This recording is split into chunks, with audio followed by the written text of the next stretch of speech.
राजा का प्यारा हिरण।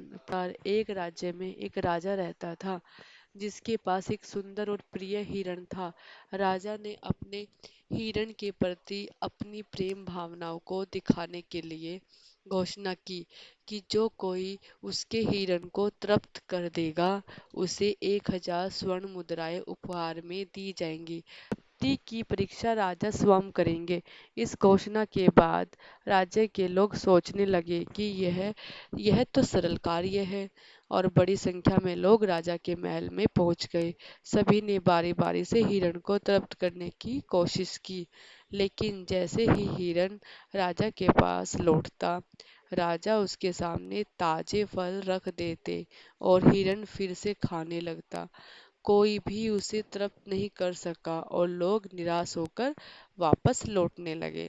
उसी राज्य में एक बूढ़ा व्यक्ति रहता था जिसे सब बुद्धिमान मानते थे।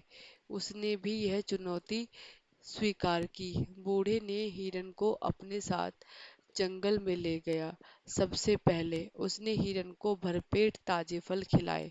फिर जैसे ही हिरन और फल खाने की कोशिश करता, बूढ़ा उसे प्यार से रोक देता और अन्यत्र खेलने के लिए प्रेरित करता। धीरे धीरे हिरन ने सीख लिया कि उसे फल खाने की इच्छा को नियंत्रण में रखना है। बूढ़े ने उसे बहुत सारा समय दिया, उसे अन्य चीजों में व्यस्त रखा, उसकी खाने की आदत को बदलने का प्रयास किया। शाम होते होते हिरण का पेट भर गया और उसकी इच्छा खाने की कम हो गई।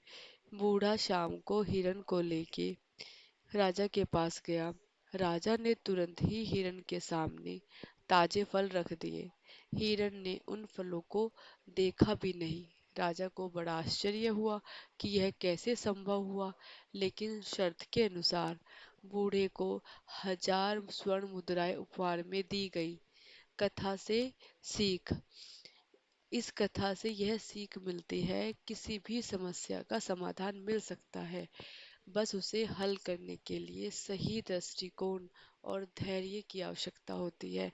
बुद्धिमान बूढ़े ने अपने धैर्य और समझदारी से हिरन की आदतों को बदला और प्रतियोगिता जीत ली। इसी तरह जीवन में जब भी समस्याएं आए, हमें उन्हें धैर्य और नए दृष्टिकोण से देखने की कोशिश करनी चाहिए।